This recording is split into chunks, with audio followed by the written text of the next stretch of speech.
Anyways, I was reading the comments for episode 12 of season 1 for Vox Machina, and if I'm not mistaken, one of the comments told me to react to the Legend of Vox Machina, which is like a short, like behind the scenes, like the cast, the music, and the people that made Vox Machina possible, even the animators and stuff.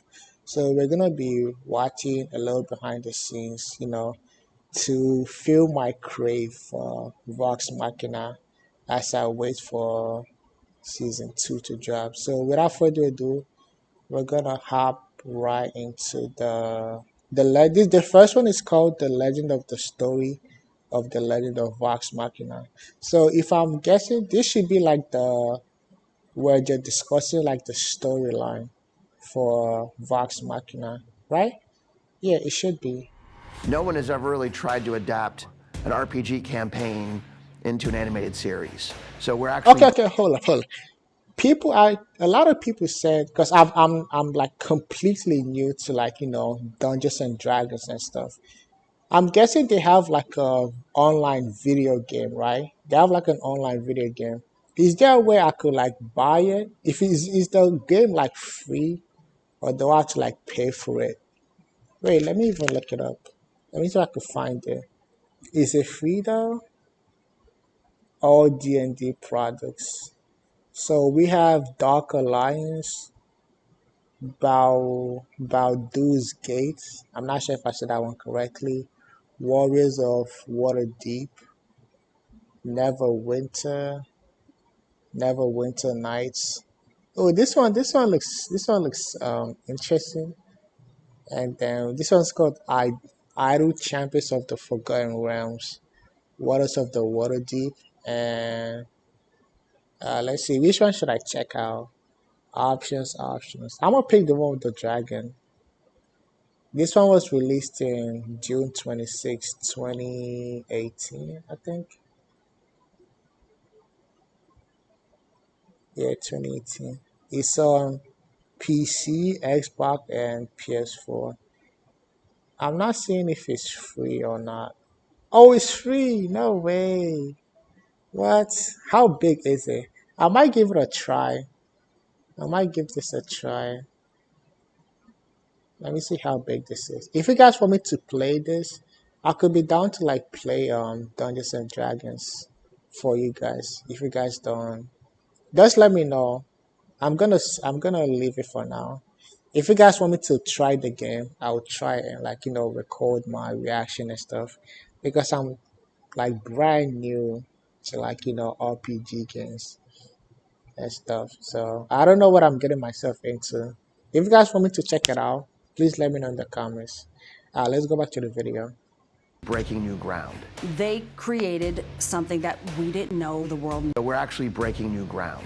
They created something that we didn't know the world needed. Really, there's something there for everyone. Even if you are steeped in this world, there's still a couple of moments I think we can surprise you. All the stuff coming out is just Oh, this guy. This is like one of the actual faces that I know from Critical Role. And there's like what, 8 of them? I think there's like 8 total like main members of Critical Role. And I know this guy. The reason I like remember him because I know him for his like his long hair. I know the guy with the long hair and like one of the dudes. Those are like the two faces. Whenever someone says like Critical Role, I think of him and the other guy. I don't really know like the females. I probably need to watch like more videos to like learn more about the members of Critical Role. so freaking But I cool. definitely know this guy.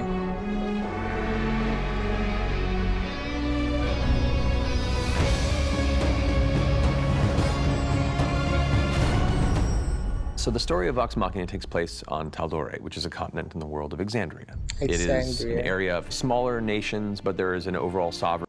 What? Bro, I would really love if they like, we get to explore the whole of the, this the world of, what's the place called? What did he say? In the world of Exandria. Exandria. Yeah, It Exandria. If they could like release more than just season two.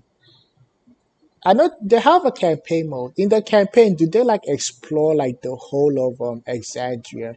Because if they do, I might have to check that out. Because I really want to get to know more about, this Exandria and stuff. is an In area case they of don't smaller release like a nations, season but there is an three. overall sovereign Uriel who is kind of the leader of the area. Vox Machina are a bunch of, I can't say heroes really, but they are people that are trying to get by. And they found that it's easier to survive and succeed as a group than independently. And so out of necessity, they became a party. The series begins with a new story. This is a telling of Vox Machina as they come into their own as a group. It's a fantasy series. It's mature. It is fun. It is about camaraderie. It is about friendship. We are going to explore all of these amazing fantasy elements that people shied away from. Wow, bro. That's crazy. Like people have to draw this entire thing like frame for frame. This will probably take like what, a whole hour just to create like what, a two probably like a 10-second clip. Probably gonna take like an hour. Embrace that. You gotta give respect to like people like this, because it takes like a lot of skill to like make a story like this come to life. Love that stuff. It's a So I'm really glad that they're giving like the editors and stuff their credit, because they really deserve it. completely unique thing in terms of high fantasy. There's been no high fantasy that's even remotely similar to The Legend of Vox Machina. I think people will be able to look at this and be like, oh, Wait, this is Similar to The Legend of Vox Machina. what's this? I didn't see this in season one. This is like a demon type, character. It looks cool though. Hopefully we see this guy in season two. Why does he have two legs? I mean two toes. Is that what it's called? Toes? Yeah. I think people will be able to look at this and be like, oh, this is a show with dragons and demons and like everything in between, but ultimately it's about this group of friends. We wanted to capture kind of the spark and the magic of when we were playing at the table, just in a different form of media. I'm just really excited to see the really heartfelt, touching scene. Wait. When I heard the game, I was thinking like, is it like a cards game? Is Vox Machina like a card game? Because why they said something about played on tables. That's what got me into the stream in the first place. This is something that is very serious and dramatic, but has moments of intense and Okay. So I'm guessing these are like the main critical role. I know him, obviously. I don't know his name. And this guy at the bottom right. These are the only two people that I recognize. I don't know the females and the rest of the guys. Okay, if you guys could like, write that in the comments, like what your names are from like left to right. So it'd be like top right his name, then going down you write their name. Then you say like bottom right from right to left, and you say their names. That would be really helpful. Because I know none of their names. I literally know nobody. I only know faces. Only these two, their faces. I don't know anybody else. beautiful levity and lightheartedness, and that comes from literally this was a group of friends having fun, and we as the writers room should also be a group Oh, of she's friends one of the having fun. writers too. And that was the moment I was like, we got this. Well, the writers' room was just a blast. Getting to work with all these amazingly talented writers who were all big fans of fantasy and RPGs. God, the writers were all amazing, and they all brought different things to the table. We had a mix of seasoned and new. There's young, excited energy, and then wise, laid-back energy a little bit. There was sort of the who's who of what sort of action animation we've done have been some of the top tier people. Some really great new voices that had come from science fiction and from live action. It's really been a nice mix. We'd never worked with Brandon before, so this is the first time me and him. Isn't that crazy? These are like a whole bunch of like regular people that just came together, magically. And then they just gave us this masterpiece, man. Like that's so, and I wouldn't have found Vox Machina if I wasn't like, bored and looking for something to watch. Because I didn't even know that Vox Machina dropped until like later on. I was just scrolling to my feed to like find any like animation shows I could watch. And then I saw like the cover for Vox Machina and it looked interesting to me because I knew nothing. I never like played any RPG games, like clueless going into this. And now that I've watched it, I'm like a huge fan. I might start watching the Twitch streams. What I know they stream like weekly. Hold up, let me see. I'll do that after. I'll check their like date after. Not right We're now. able to collaborate on something, but he was just a great idea guy as well as being the person who's guiding the production side. Eugene Sun, our story editor, he's been incredibly helpful along the way, really implementing all of our notes, coming in and having all kinds of great ideas. Jen Moreau knows so much about Critical Role. She's been a fan for a while, and she could recall a lot of the things, the adventures and such that the characters have gone through. May Cat is so much energy and so many ideas. She was fantastic in the writer's room that way. Kevin and Doc are an amazing writing team that I've gotten the pleasure to work with over the years. Their dynamic as a writing team is fantastic. I'd never worked with Mark before, but he brings a wealth of experience in comics and live-action TV. We also worked with Daniel Thompson, who came from the live-action world and brought a whole different kind of storytelling to the room. Ashley Birch, I had never worked with before until Vox Machina, but she's fantastic. Beyond just being a talented writer, she's actually played with us. She played Keg in our second campaign for a number of episodes, as well as a live show. And so I think bringing Oh, they have a live show too. That's so cool. that to the table made her even that much more of a powerhouse. Everybody was, soup to nuts, like really, really nice and really, really smart. I love when the writer's room is everyone throwing out ideas and everyone's kind of building on each other, and it's kind of from all different facets, just kind of brick after brick. You can see the wall coming to fruition. It's fascinating adapting The Legend of Vox Machina from a role-playing game campaign and trying to translate that and bring that to life in an animated series. An adaptation need not be beat for beat. And so our job as the writers was to maintain the spirit of the story and the spirit of each those are character and the character demons. arcs and what They're they're going red, through, and act the as red the flying translators from what it was into what it can be now. I used this picture, this one right here. Act as the translators from what it was. I used this picture right here for one of my thumbnails. I don't know which episode I used this for, but I used this picture for one of my thumbnails for the reactions that I did. Into what it can be now in the animated form. There's going to be surprises. There's going to be things that are changed. But also at the same time, we want to do that because we want the diehard fans to not just come in and know everything. Like, you want to be surprised. You want things to change just enough. To find a way to get to a place in the story where you're giving the audience the thing they didn't know that they wanted, but they actually needed. When you're dealing with a pre-existing property, like a graphic novel, you can say, okay, we have to keep this moment. This is a pivotal moment. Maybe we can lose this. Maybe we can plus this.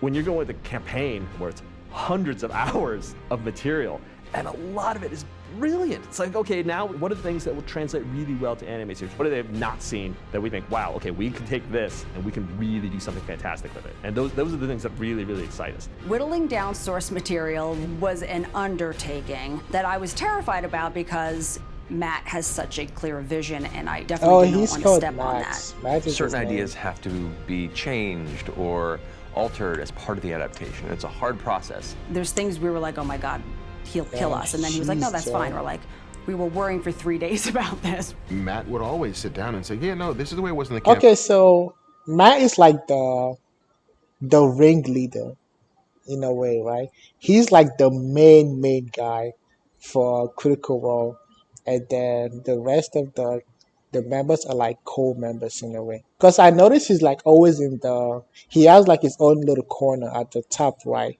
Whenever they do their live streams and stuff, he has his own section, and then the rest of the members have like a subsection to the left. Is he the one that started Critical Role? I feel like he's the one that started Critical Role. If he's that big of an influence, so I'm gonna guess he's the one that started Critical Role, and then more people like joined in as time went on. Campaign, but if this is better, let's talk about it. Let's litigate it. Let's investigate it. Let's rattle test it. Sometimes the harder ideas, the ones that go against what you initially expected, make the most important changes Every project I've ever taken on, research is a huge part of it. You want to dive and get in that mindset and that mentality of the world you're exploring. Critical Role is an IP and is a legacy IP, but it's happening right now. You can interface with the creators of this thing that you love immediately. Everyone, for the most part, were able to make it for an element of the writer's room to answer questions about their particular character, how they would react to certain elements, questions that I couldn't have answered anywhere near as good as they could have. The fact that the cast created their own characters and that Matt, as the game master, created the scenarios, and then you're in the writer's room with those people, with that cast, you get to feed off that immediacy. It's like writing a Spider-Man script in the room with Stan Lee. It's working very hard to honor the original canon and the original content and the original game. Nothing is getting past these guys. We're making sure that this is very much the show that they want to make. It's been really cool to watch it all come together, and as each thing gets approved and we see every facet of it begin to come more and more realized, you can just feel the palpable energy of excitement, not just within us, but the animation studio and everyone who's working on it on the actual production side. It's already turning into something very, very special. We are as excited as any fan of Critical Role to see how these things turn out. There's nothing better than if you love a property and you're seeing it expanded to a new world. Oh, speaking of fans, is there a way I could locate the campaign?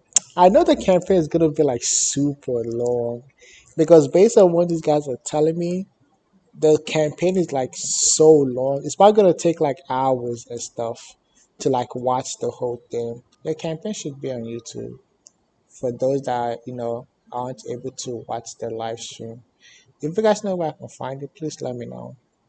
Just takes it in a way you never even could envision as a fan. We wanted to capture kind of the spark and the magic of when we were playing at the table, just in a different form of media.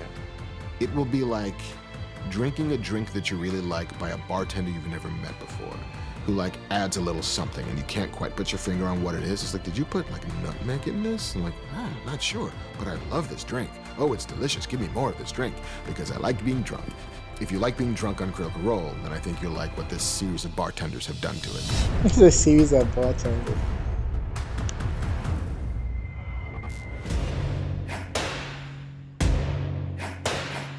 Is that it? Okay, that's it. That's it for this is the story of the legend. What's the next one? The next one is called The Legend of the World of the Legend of Vox Machina. Okay. Okay, so far, what did I gather from this? The other thing I learned that, the world in which the, Vox Machina is called Exandria. I didn't know that, I know they had the city was called Taldore, but I didn't know the bigger picture was called Exandria. So that's really cool. Because I know we know what's his name? Lord Silas. Lord Silas and Delilah came from a different, a whole different city. So it's probably another city in the, should I say a country? Is Alexandria a country or a continent? It's probably I don't know let's call Alexandria a country. And, Taldor will probably be a state. So we're gonna assume that Delilah and Silas probably came from a different states in Alexandria, and then they went over to Whitestone, which is a different state where Percy's family, are the governors. I could say, yeah, Percy's family are the governors, and then we have Taldore, where the king. I forgot his name. Where the king is the governor and stuff. So yeah, I really like this. If you guys want to watch, I'm gonna react to. I believe it's six videos. Yeah, it's 6 videos. So I'm gonna react to all of them as soon as possible. So if you guys enjoyed this video, don't forget to like, comment, and subscribe.